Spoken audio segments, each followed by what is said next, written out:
Dark Shadows, number 119, VTR 12266, air 12866, take one.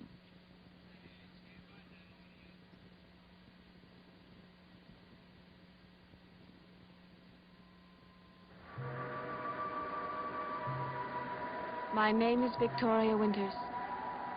The lights are burning late tonight at Collinwood, for my disappearance has caused great alarm. There are those who search for me.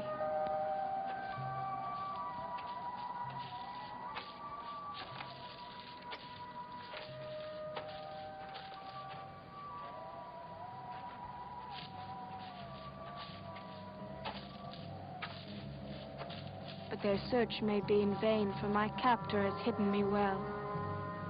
They looked for me here. They were so near that I wanted to scream to them from within the secret room. But my hopes are dimming now, for Matthew will surely not fail this time to take my life.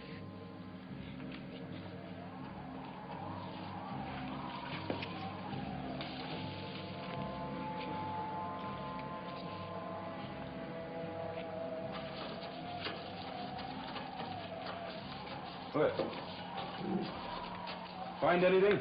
Only you. Thanks a lot. Listen, your tracks are everywhere. You wouldn't make a very good fugitive. Want to bet on that? Well, one thing I'll say for you, you must have covered an awful lot of ground. Not enough, apparently. And you also got a pretty loud voice. I could hear you all over the place. If Vicky was nearby, she would have heard you, too. She's nearby, I'm sure of it. Maybe she couldn't answer. Hey, she might be hurt, lying helpless somewhere. If she's lucky. Lucky? Yeah. Because if Matthew's got a hold of her, there's not anything we can do.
Have they found Vicky yet? No.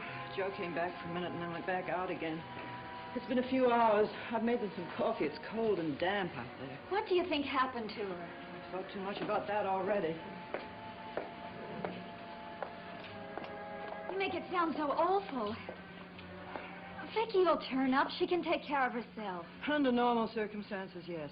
But if you'd seen Matthew at her throat as I did, you might not feel so confident. Vicky's a very vulnerable girl, and Matthew is a very desperate man. Matthew's miles away from here. Oh, I wish I could be sure of that. He couldn't be around here. It would be too dangerous for him. The sheriff says all the roads are blocked, but they haven't seen him yet. He could be anywhere. But not here. Oh, I don't know. He's lived in this area for so long, he knows more hiding places than David. Burke will find her. I hope so.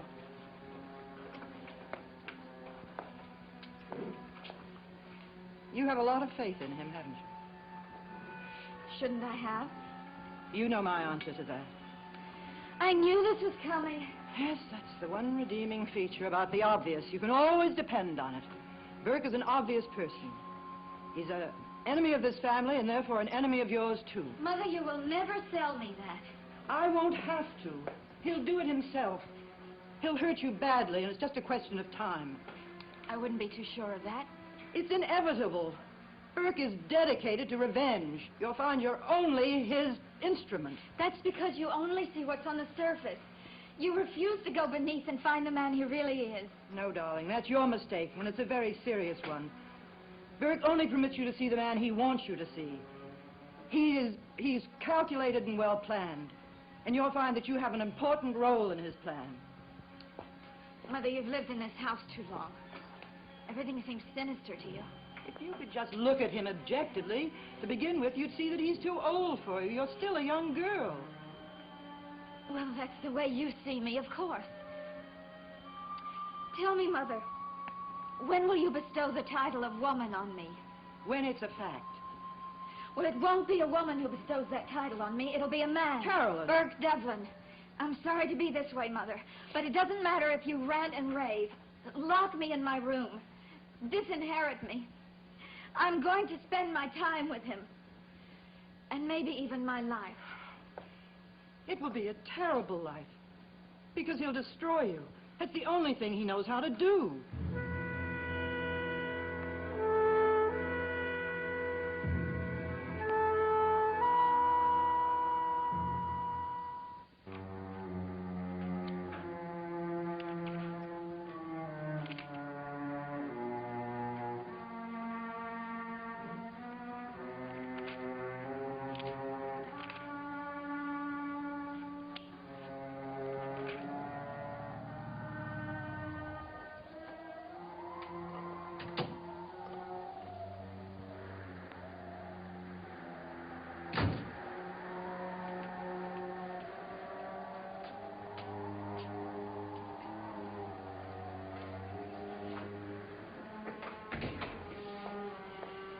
Hello, Liz. Well, I didn't expect a welcoming committee at this hour of the night. Roger, have you seen Vicky anyplace? Oh, I've seen that girl in too many places. Tonight?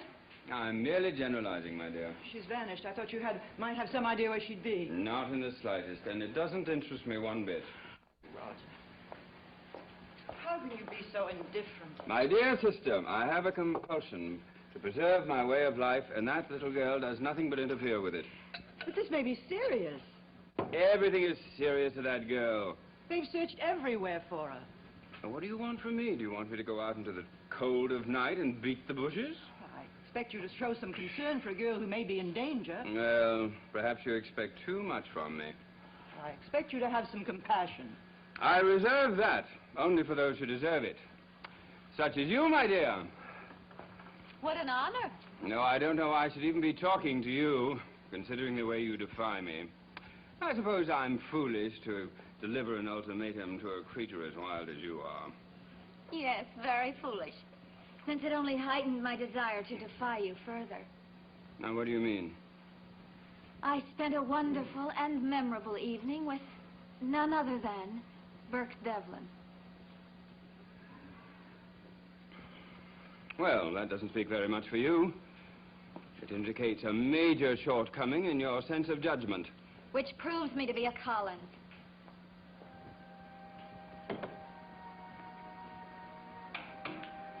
Listen, Carolyn. I'm going to try to appeal to your sense of intelligence, to make you understand what Devlin represents. What he represents to you is not what he represents to me. Oh? And what might that be? Fulfillment. Exactly. Fulfillment for him, but not for you. And fulfillment to him means the destruction of everything that the name of Collins stands for. So my mother just told me. I know that you are fascinated by Devlin. He's different. But that'll wear off very shortly. There are many like him. He's really quite common. Uncle Roger, he's hardly that. By common, I mean that he's predictable. You always know what he's thinking and what his next move is going to be. Well, if you know him so well, he should be absolutely no problem for you. He's an annoyance, and a temporary one at that. My dear, if only you knew that he's using you. You can't see it now, but you will sooner or later, and it may be too late. It'll be a terrible experience for you, and it'll be just as difficult for us to stand by and watch it. Did you ever consider that you might be completely wrong? I don't have to. He told me that I'm right. By letting me know his tactics. If you continue to see him, which I hope you won't, you will get to know his methods. What methods? Simply the choosing up of sides. He will draw a line and stand on one side of this line. That will be for Devlin. What's the other side called? Everything and everybody. Burke Devlin against the world. That sounds like even odds to me.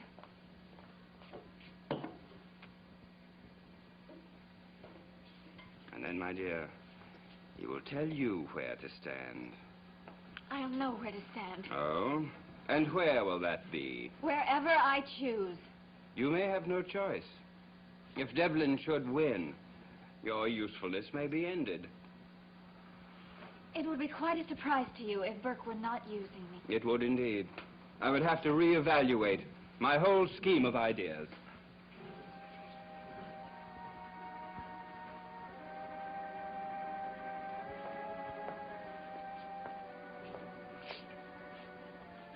Did Burke tell you about his new business venture? He does not discuss business with me. Then you don't know that he's taken over the Logansport Enterprises? Did he really? Yes, today. And he celebrated with you tonight. Logansport Enterprises. Well, you've got to say this for him. He certainly does things in a grand manner. No, Carolyn, that is not the grand manner. What Burke did was purely underhanded and was destruction his goal. And that is pure hypocrisy. With all you've said about him, you are still glad to see him tonight. You saw him tonight? He came here to search for Vicky. And you hate him so much that you've made coffee for him when he returns. Burke Devlin coming into this house tonight?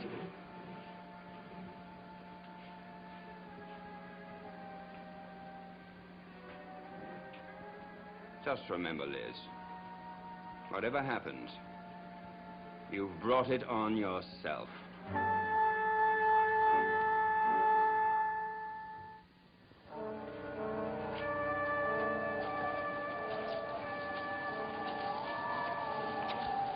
Devlin?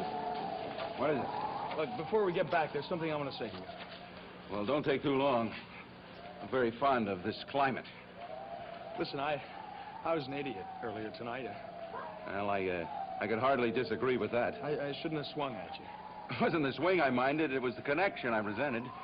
No, I didn't even ever think that I'd be apologizing to you. Well, that makes two of us. But I guess there comes a time in every man's life when he has to take a swing at somebody. Oh, yeah, sure. But for something important. Well, you had an important reason, didn't you? Well, I thought I did. Do I detect a certain change in attitude about a young woman? You do. Will this change benefit me? Has everything got to benefit you? Well, if I'm to make a profit. Come on, Joe, tell me if I can expect you to swing at me again.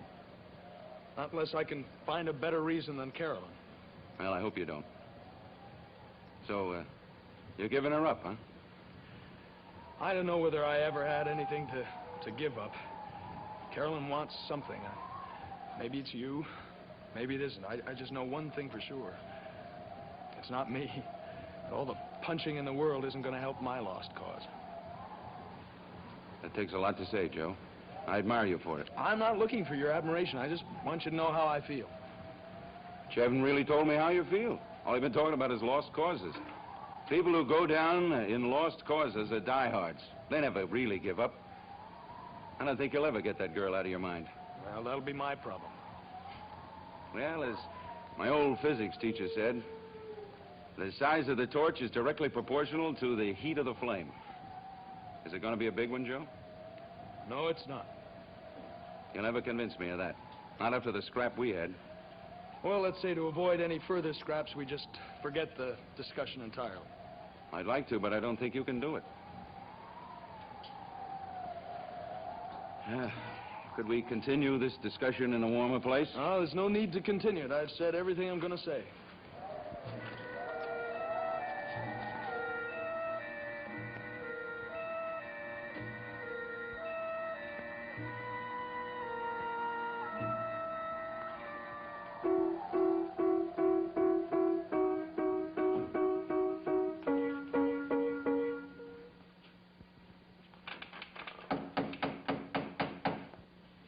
I'll get it.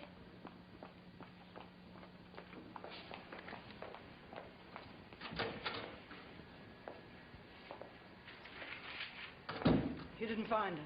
No, Not a trace. No luck? not a thing. We searched just about every place. He must be frozen. Come on inside. Yeah, I could stand to thaw out a little. What do you have there? A weapon.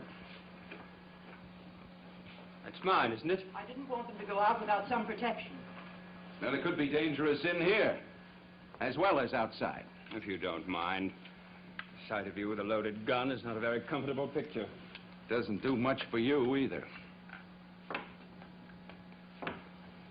Here, this one's yours also. Thank you, Joe. Well, your search was fruitless, eh? I'm afraid so. You know, for a girl who is supposed to teach, Vicky's stupidity is quite phenomenal. That comment was uncalled for. Oh, quite for the contrary. It's the only honest evaluation of that girl's behavior.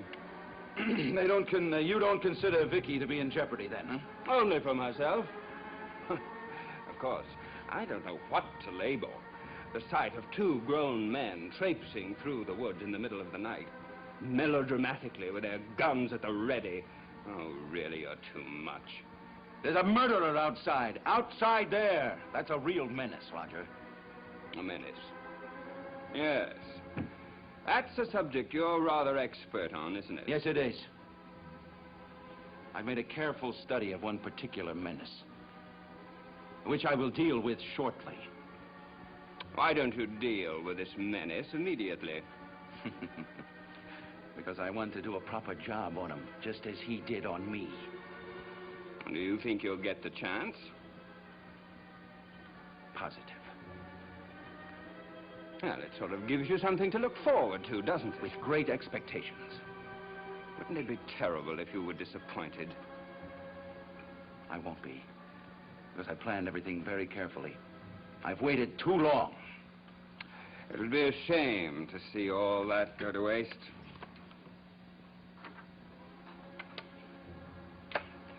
And it's possible that it might. Very well.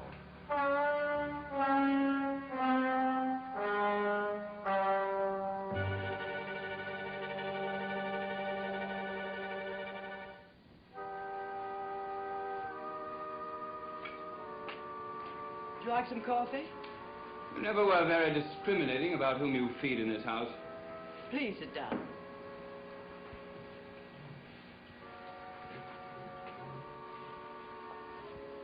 Mother, I'm going up to bed now. I'll talk to you in the morning. Good night, Burke. Good night. Sleep well. I will.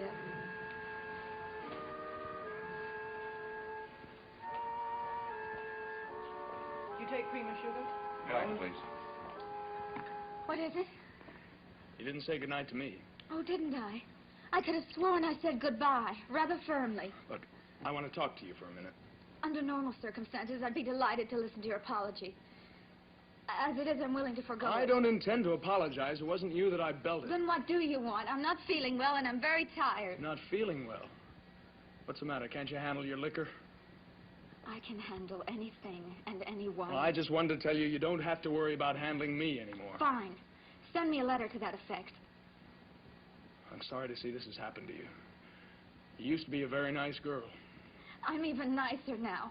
It must be the company I keep. It's impossible talking to you. Have you finally realized that? I was trying to be subtle.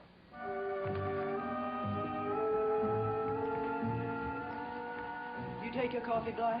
Yes, thank you. There's some sandwiches if you want. Thank you. Couldn't you have had the coffee in the kitchen, Liz?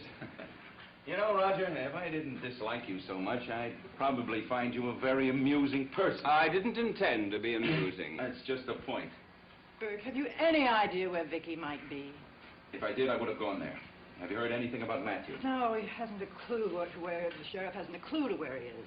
Well, I'd expect that of the sheriff. Well, I can't believe that Matthew's gone very far. He's not the kind of man that adapts well to new situations. Well, he adapted very well to being a murderer. You can say that for him. That's why I'm so worried about Vicky. I don't know where else to search. Joe and I covered the entire area, didn't we, Joe? Yeah, we must have crisscrossed each other's paths about a dozen times. Well, we've got to find her. I don't know where else to search. Listen, the tide was in. Maybe around daybreak we can cover the beach and the lower part of the cliffs. You're on.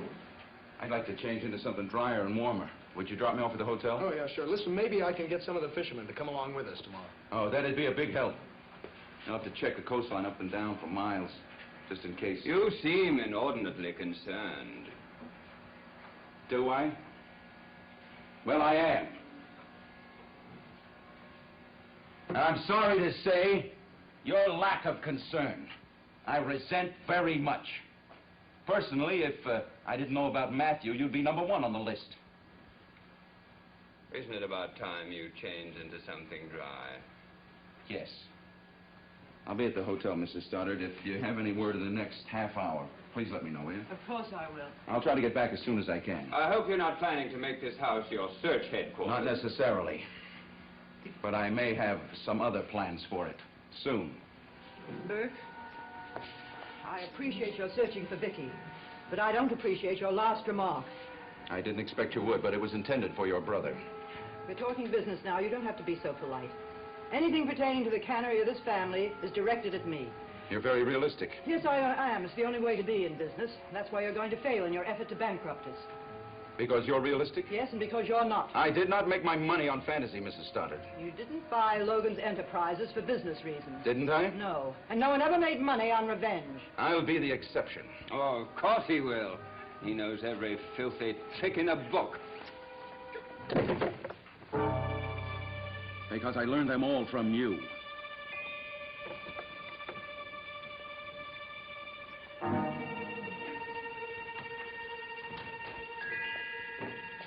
Roger.